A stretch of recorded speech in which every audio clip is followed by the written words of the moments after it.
বাবা গো 10,000 টাকা দিয়ে আবার মাথাটাকে দিয়ে দিলেন। তবে ইনারা রাস্তার মধ্যে দুই জায়গাতে 20,000 টাকা পেয়েছিল। ইবনে সাদ বলে এক কাজ করে 20,000 টাকা আমরা পেয়েছি, আমার মালিক ইয়াজিনকে জানাবো না, চলো আমরা গাছের তলাতে একটু ভাগ বাঁটোয়ারা করে নি। গাছের তলাতে গিয়ে ব্যাগটা খুলে যেমনই হাত ভরে টাকা বের করছে গো, টাকা এলো না। ওই সমস্ত টাকা ঠিকিরা হয়ে গেছে। মাথা বিক্রি করে টাকা করবি, বাবা গো টাকা থাকলো না, সব ঠিকরা হয়ে গেছে। ও যুবকেরা, তবে বন্ধুগণ বাবা এবার তারা চলতে লেগেছে। হঠাৎ করে বন্ধুরা চলতে চলতে ইমামের হোসেনের মাথাখানা যে বল্লমের নোকের উপরে ছিল, ওই বল্লম থেকে জমিনে পড়ে গেল। যেমনই জমিনে পড়ে গেছে, একটা লোককে বলল ইবনে সাদ, যাও মাথাটা তুলে আবার বল্লমের উপরে রেখে নাও। যেমনই মাথাটা তুলছে, বাবা মাথাটা তুলা যায় না, মাথাটা তোলা যায় না বাবা গো।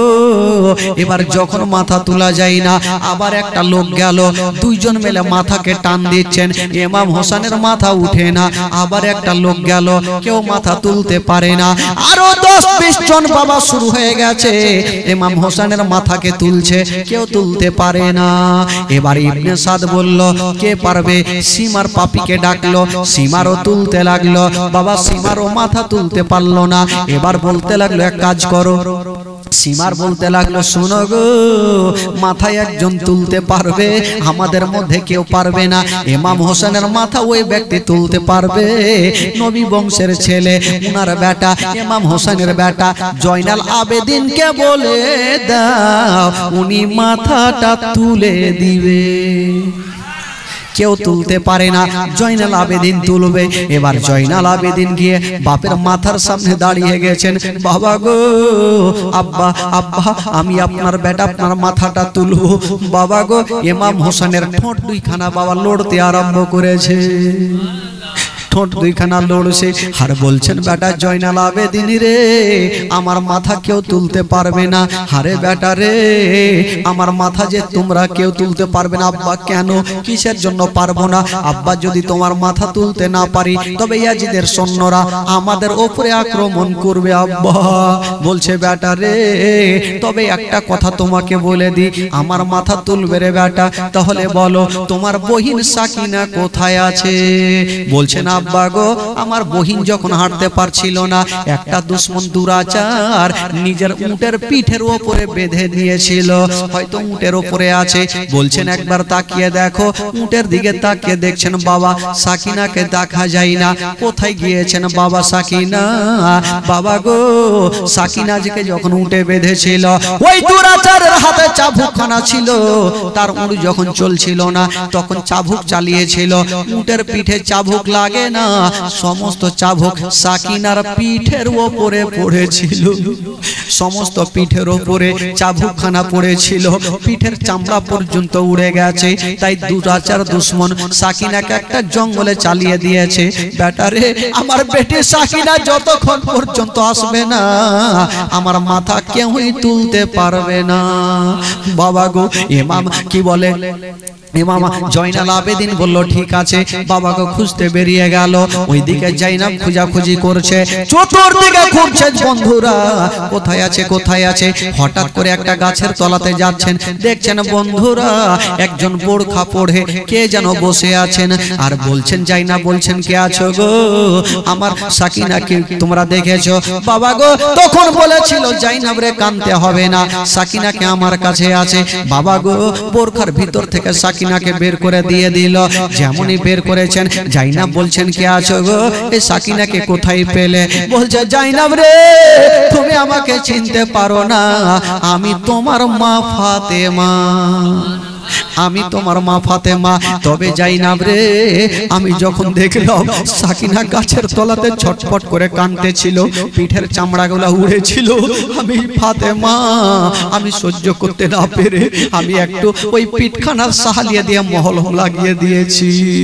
বাবা গো, এবার ফাতেমা তু জাহরা এই কথা বলে চলে গেলেন বাবা। আর জাইনাব যেমনই বন্ধুরা সাকিনাকে নিয়ে গেল, জয়নাল আবেদিন মাথায় হাত দিয়েছেন বাবা গো, সঙ্গে সঙ্গে ইমাম হোসেনের মাথা উঠে গেল, বল্লমের উপরে লাগিয়ে নিল। বেরাদার বন্ধুরা, এবার নিয়ে যাওয়া হইল ওই ইয়াজিদের রাজধানী। ইয়াজিদ পাপী বললে এক কাজ করো। বেরাদার বন্ধুরা, কি করা যাবে গো? সঙ্গে সঙ্গে বন্ধুরা 13 থেকে 14 জন মানুষকে বাবা গো তখন বলেছিল কি করা যাবে। জয়নাল আবেদিন বলেছিল এক কাজ করো, আমাদের সহি সালামতে তোমরা মদিনায় পৌঁছে দাও। বাবা গো তাদেরকে মদিনায় পৌঁছে দিল।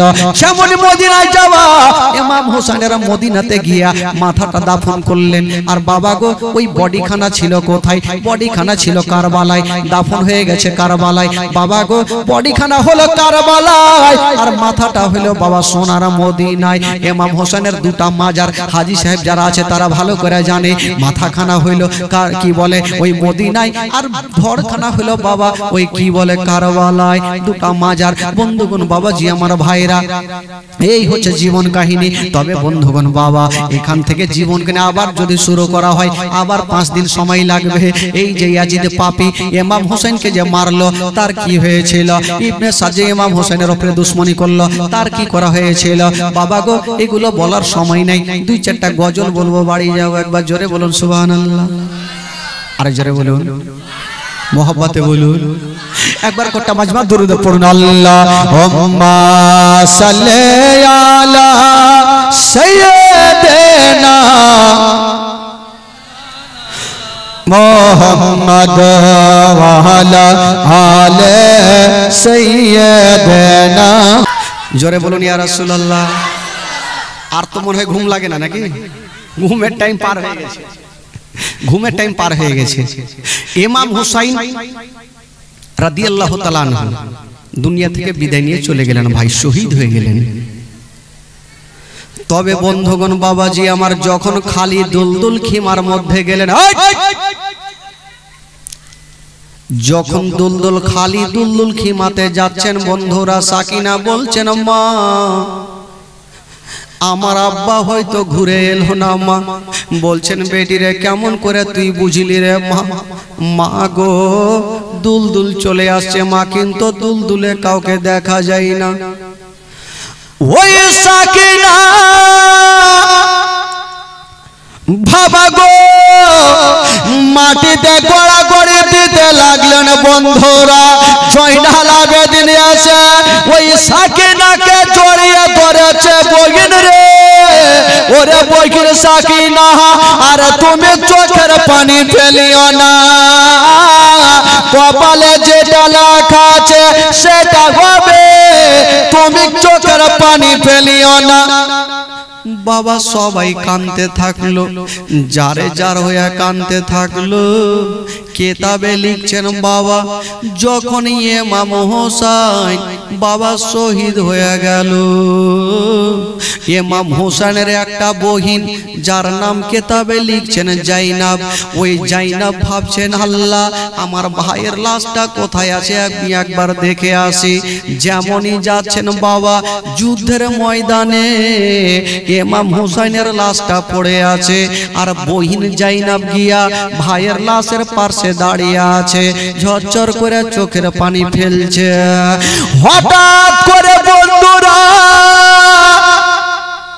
ওই আসুরা রাত্রিতে বাবা গো রাত্রি অন্ধকারে জাইনাব তাকিয়ে দেখছেন বন্ধুরা, সামনে দিক থেকে কে যেন দুলদুলে চেপে চলে আসতেছে। জাইনাব বলছেন কে আছো গো? আমার ভাইয়ের লাশকে আমি চুরি করতে দিব না। এই কথা বলতে নাই আওয়াজ এসে গেল, জাইনাব বেটি তুমি চিন্তা করো না, আমরা চুরি করতে আসিনি। কাছাকাছি হইল, জাইনাব মনে করছেন আল্লাহ এটা তো আমার মায়ের গলা লাগে, আমার আব্বার গলা লাগে, আমার মা কি চলে এসেছে। যেমনই তাকিয়ে দেখছেন বন্ধুরা, রাত্রি বেলাতে আশুরার রাত্রে তাকিয়ে দেখছেন মা ফাতেমা যাহারা চলে এসেছেন। বাবা জাইনাব বলছেন মা গো তুমি এসেছো? মা বলছেন হ্যাঁ রে বেটি আমি এসে গেছি। জাইনাব বলছেন মা ওরে বেটি জাইনাব রে। ফাতেমা বলছেন ওরে বেটি জাইনাব আমি জানি রে মা, ওই আমার বেটা হোসাইনের গলাতে তীর চলেনি, ওই ভুজালি খানা আমার কলেজাতে লেগেছে রে বেটি, আমার কলেজাতে ধাক্কা লেগেছে। জাইনাব বলছেন মা গো একবার আমাকে বুকখানে জড়িয়ে ধরে নাও মা। তবে বুঝা গেল ওই কারবালার প্রান্তরে মা ফাতেমা তুজাহারা নিজের বেটার পরীক্ষা দেখতে এসেছিল, আর বলেছিল জাইনাব রে আমার বেটা যখন পরীক্ষা দিতেছিল আমি মা দেখতেছিলাম বেটা বেটি। বেরাদার বন্ধুরা এই কথা বলে ফাতেমা তুজাহারা চলে গেলেন, আর জাইনাব তাকিয়ে দেখছেন খিমাতে দাও দাও করে আগুন জ্বলছে। বাবা জাইনাব দৌড়িয়ে গেল, যেমনই গিয়ে দেখছেন মা সবাই বের হয়ে গেছে খিমা থেকে, কিন্তু জয়নাল আবেদিন এখনো বের হয়নি। জাইনাব বলছেন আল্লাহ গো বেটা জয়নাল আবেদিন হয়তো বাঁচবে না। জাইনাব চিন্তা করছেন আল্লাহ গো আমি কেমন করে, জ্বলন্ত জ্বলছে আগুন আমি কেমন করে ঢোকবো। জাইনাব বলছেন আল্লাহ আমি যাব। ওই দুশ্মনেরা বলছেন জাইনাব তুমি আগুনে যেও না, নচেত তুমি পুড়ে ছাড়খাড় হয়ে যাবে। ওই জয়নাব বলছে না আমি আমার বেটা জয়নাল আবেদিনকে আমি এইভাবে জ্বলতে দেব না। পানে বাবা আগুনে ঝাঁপ দিয়ে দিল, যেমনই ঝাঁপ দিয়েছেন বাবা জয়নাল আবেদিনকে বের করে নিয়ে চলে আসলো। খোদার কসম দেখা গেল জাইনাবের শরীর তো দূরের কথা, কাপড়ের একখান সুতা পর্যন্ত পুড়ে না। জোরে বলুন কাপড় তো দূরের কথা, কাপড়ের এখন সুতা পর্যন্ত পুড়লো না। বাবা গো এবার নিয়ে চলে আসিল। এবার হঠাৎ করে জাইনাব চতুর্দিকে তাকিয়ে দেখছেন জাইনাল আবেদিনকে দেখা যাচ্ছে। বাবা গো সবাইকে দেখা যাচ্ছে, কি বলে কি বলে হাসান বানুকে দেখা যাচ্ছে। বাবা গো সবাইকে দেখা যাচ্ছে, কিন্তু সাকিনাকে দেখা যায় না। সাকিনা কোথায় গেল? সাকিনা কোথায় গেল? 7 বছরের সাকিনা। মা গো রাত্রি বেলাতে শুনে যেন মা সাকিনা কোথায় গেল। জাইনাব খুঁজতে খুঁজতে যাচ্ছেন বন্ধুরা, দেখছেন সাকিনা একটা লাশের উপরে শুয়ে আছে। বলছেন মা তুমি লাশের উপরে কেন শুয়ে আছো মা? বলছেন মা গো কালকে আমি এতক্ষণ আমার আব্বার বুকে শুয়েছিলাম, হঠাৎ করে আমার আব্বাকে পেলাম না, আমি জঙ্গলের দিকে ডাক দিচ্ছিলাম আমার আব্বা কোথায়। এই লাশ থেকে 2খানা হাত উঠিয়ে বলেছিল বেটি রে আমি তোমার আব্বা, আমার বুকখানে চলে এসো। এই জন্য আমি আমার আব্বাকে চিনে গেছি, এটা আমার আব্বার লাশখানা। ছোট্ট বেটি সাকিনা বাপের লাশের উপরে শুয়ে আছে। মা গো কোন ছোট্ট বেটি যদি মা বাপের লাশখানা দেখে বলুন তার দিলখানা কেমন করবে, বলুন তার কলেজাখানা কেমন করবে। বাবা গো এবার জাইনাব বাপের লাশের উপরে শুয়ে আছে। মা গো হঠাৎ করে জাইনাব কি বলে, জাইনাব ওই সাকিনাকে নিয়ে সান্ত্বনা দিয়া খিমাতে নিয়ে গেল। বাবা গো যেমন নিয়ে যেতে নাই, কেতাবে লিখছেন বন্ধুরা জাইনাব তাকিয়ে দেখছেন সাকিনার দিকে নজর করছেন বন্ধুরা, দেখছেন সাকিনার কান দিয়ে যেন ঝরঝর করে রক্ত ঝরছে। বলছেন সাকিনা রে তোমার কান দিয়ে কেন রক্ত? বলছেন ফুফুজান আপনি যখন আমার আব্বার লাশের কাছে দাঁড়িয়েছিলেন ওই ইয়াজিদের সৈন্যরা সবাই এসেছিল খিমাতে, আর আমাদের কানের দুলগুলা ছিল ওই কানের দুল পর্যন্ত টেনে তারা ছিঁড়ে দিয়েছিল। এই জন্য কান দিয়ে রক্ত। বাবা গো, আহলে বাইতের ছেলেদের উপরে এত অত্যাচার শুরু হয়ে গেল। ওই দিকে বন্ধুরা ইবনে সাদ বলল, এক কাজ করো, জয়নাল আবেদিনকে বেঁধে দাও, সাকিনাকে বেঁধে দাও, সবাইকে বেঁধে দাও।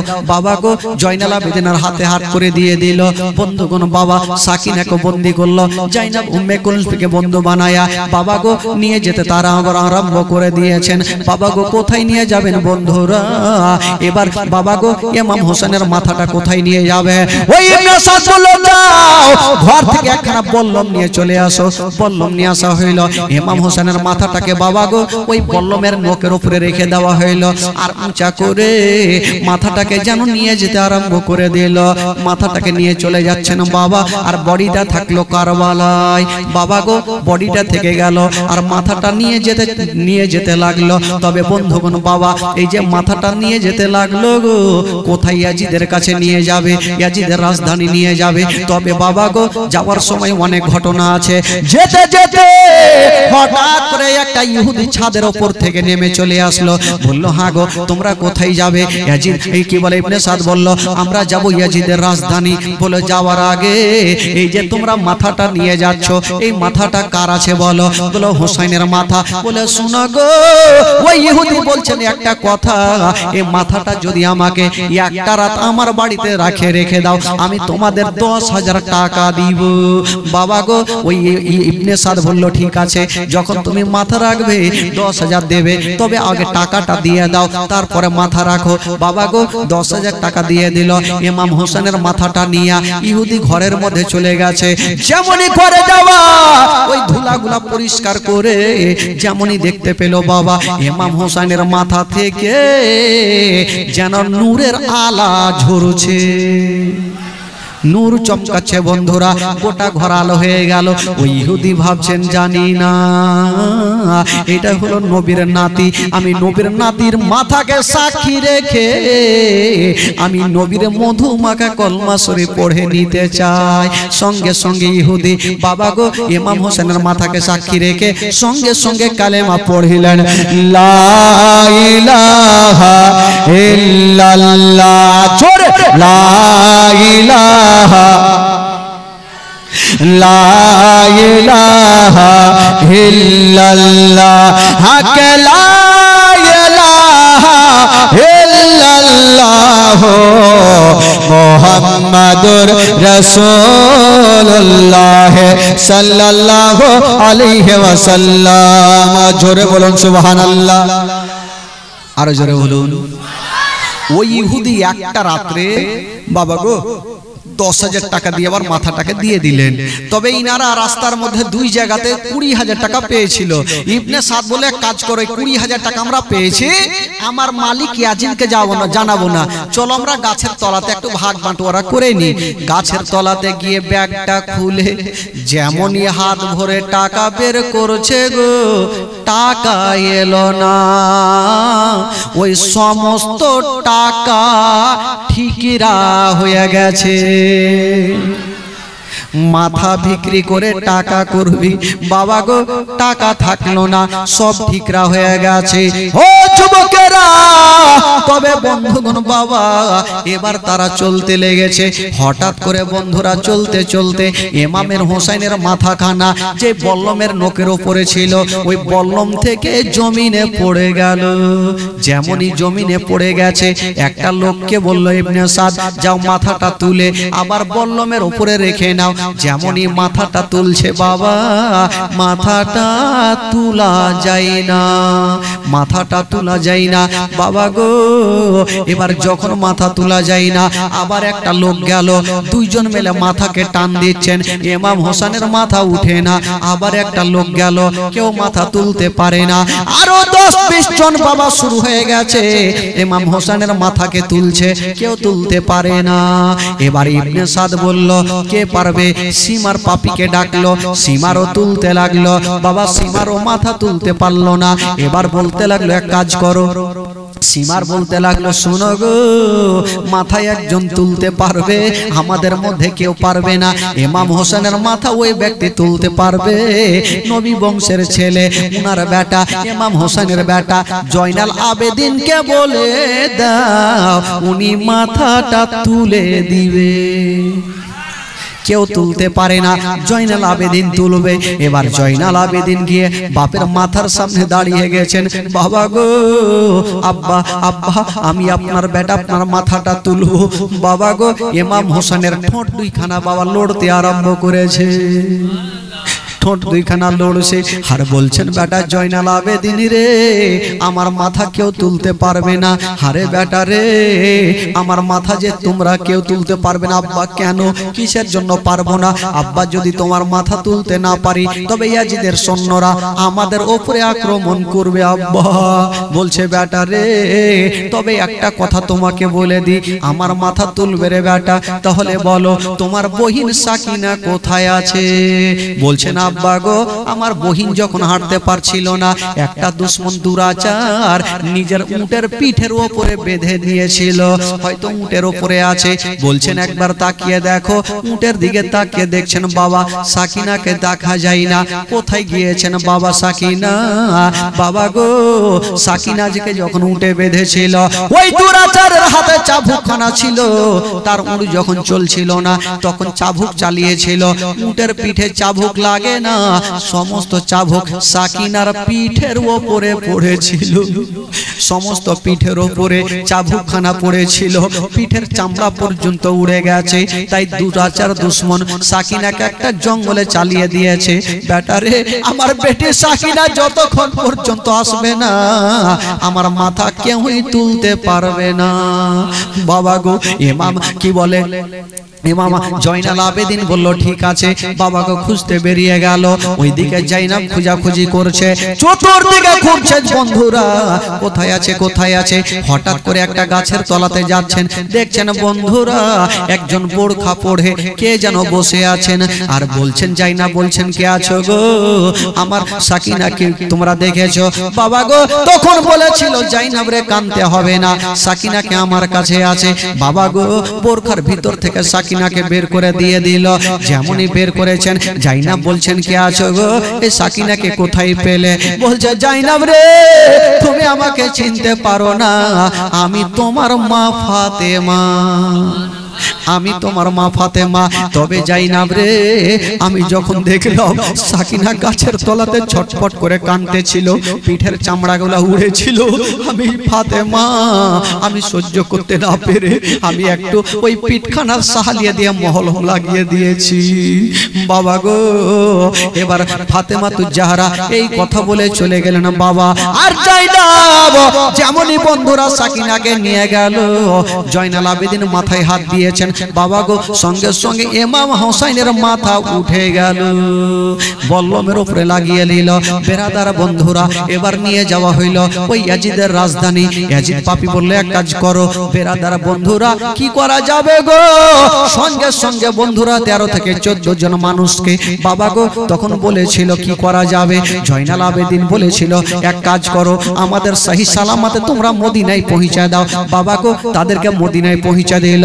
যেমন মদিনায় যাওয়া, ইমাম হোসেনের মদিনাতে গিয়া মাথাটা দাফন করলেন। আর বাবা গো, ওই বডিখানা ছিল কোথায়? বডিখানা ছিল কারবালায়, দাফন হয়ে গেছে কারবালায়। বাবা গো, বডিখানা হলো কারবালায়, আর মাথাটা হলো বাবা সোনার মদিনায়।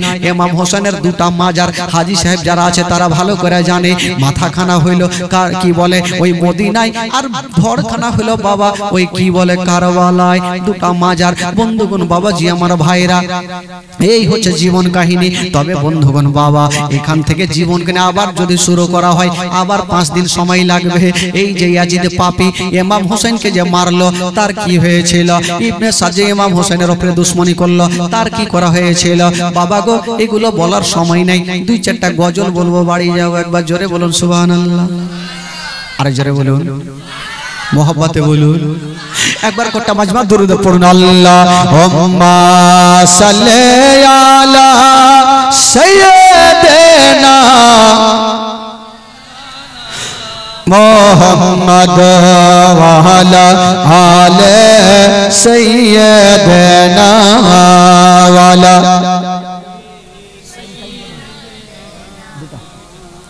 मौलाना मोहम्मद সৈফুল ডাক্তার ইন্তিকাল করেছেন, ওনার বৌমা 500 টাকা দান করেছেন। সুবহানাল্লাহ মাশাআল্লাহ। বন্ধুগণ বাবাজি আমার, তবে আগে ক্যাম্প করব, তারপরে বসে বসে 2-4টা গজল পড়ব নাকি? আর ক্যাম্প করলে তো দুজন যারা যারা বাইরে আছে তারা চলে আসবে ভাই, তখন গজলটা পড়তেও ভালো লাগবে, সবাই থাকবে মাশাআল্লাহ। তাহলে সকলে দাঁড়িয়ে যান আর সালাতু সালাম পড়ুন। ইয়া নবী সালাম আলাইকা, ইয়া রাসূল সালাম, ইয়া হাবিব আগে আসো ভাই, আগে আসো। আলাইকা সালাওয়াতুল্লাহ আলাইকা ইয়া রাসূলুল্লাহ,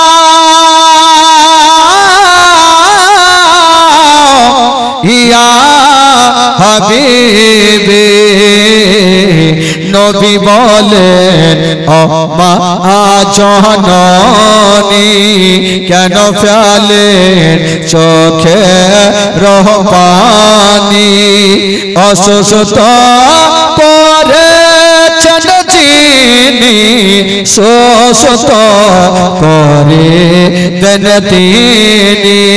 ইয়া নবী সালাম আলাইকা ইয়া রাসূল সালাম আলাইকা, ইয়া হাবিব সালাম আলাইকা, সালাওয়াতুল্লাহ আলাইকা ইয়া রাসূলুল্লাহ,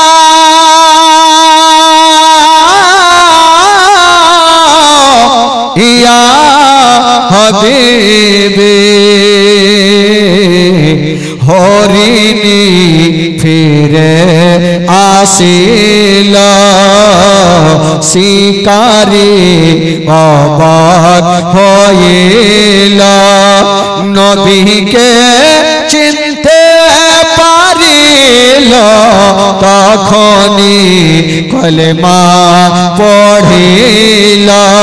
ইয়া নবী সালাম আলাইকা, ইয়া রাসূল সালাম আলাইকা, ইয়া হাবিব সালাম আলাইকা, সালাওয়াতুল্লাহ আলাইকা।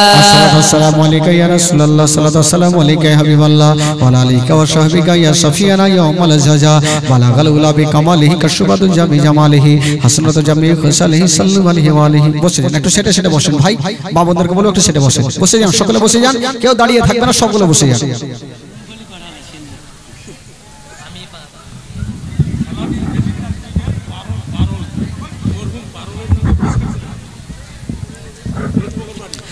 বসে যান, এই বসে যান, চট করে বসেন সব, জিনারা দাঁড়িয়ে আছে বসে যান ভাই।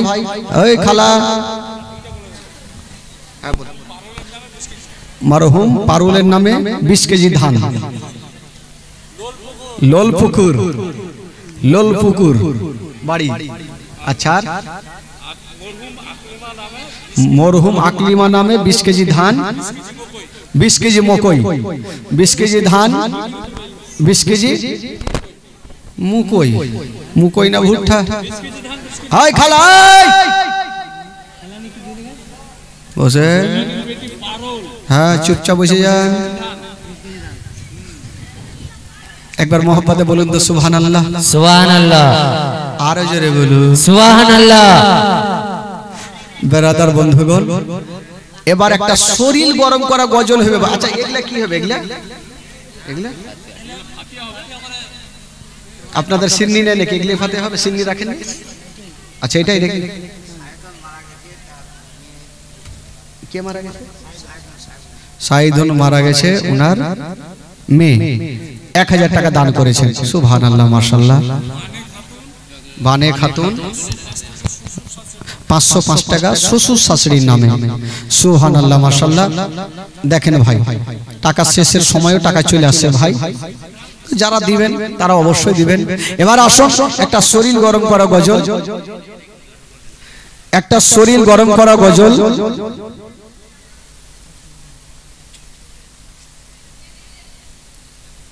কি রে ভাই, বিয়ে বাড়ি কথা তার আবেদন পত্র, ছেলে ও মেয়ের বিয়ে হলে হলুদ মাখানোর সময় হিন্দু নাপিত এসে নখ কাটে, সেটা ঠিকানা ঠিক না ভুল?